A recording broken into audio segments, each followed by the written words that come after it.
from Kenney. Thank you, Julian. Thank you to PROACT for hosting us here today. And thanks to Police Commissioner Ross, DA Krasner, Council President Clark, Councilman Jones for all being here today and for all of you being here. I'm glad to be here today to announce the launch of the Police Assisted Diversion Program, or PAD for short. PAD is one of the 19 initiatives under our Safety and Justice Challenge effort, funded by the MacArthur Foundation to safely reduce our jail population 34% over 3 years. This is also a major part of our MacArthur work to reduce racial and ethnic disparities in the justice system. Since 2016, we've seen a 27% decrease, and PAD will serve as a way to divert people with substance use disorders from an unnecessary incarceration. As our city faces a growing opioid crisis, PAD is also one of the tools in our toolbox that we're using to fight this epidemic. PAD is a collaborative partnership with police officers, service providers, and community members to provide a pathway to services for those in need. Through this initiative, police officers are able to redirect low-level offenders engaged in drug and prostitution activity to community-based services instead of prosecution in jail.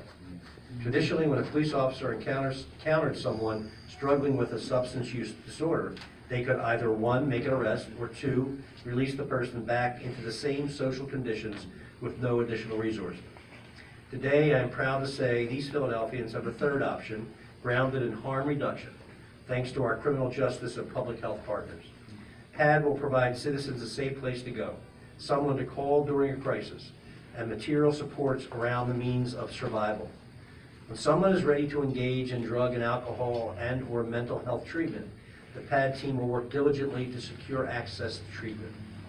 Our proposed budget calls for an annual investment of $750,000 for PAD to expand to East Division, which is part of a larger 5-year, $20 million investment to tackle the opioid crisis. Today, the program is running in the 22nd Police District, Monday through Friday, 12 to 8 p.m., with plans shortly to expand into the 39th Police District. I want to thank all those involved in bringing this program to Philadelphia, including the following funders and partners: the Philadelphia Police Department, the DA's office, DBH, as well as the 1st Judicial District and the Defender Association, as well as the MacArthur and Open Society Foundations for their generous support. I'm really proud to be part of a city administration with all the folks behind us that understands that drug addiction is a disease. We made the mistake in the 80s and 90s by locking everybody up who was addicted to crack. And it wrecked families and wrecked neighborhoods and wrecked lives and futures. And if we can get people at their initial entrance into the potential criminal justice system, if we can get them on the right track and get them the help that they need and the supports that they need to be productive citizens, we can reduce our jail population, we can reduce our misery factor, and we can allow people to meet their potential. So I'm very proud of the progressive nature of this entire attitude in our city about when it comes to people who are involved in crime or potentially involved in crime because of their addictions, and we want to help them. We don't want to lock them up, because locking them up doesn't give them any help at all.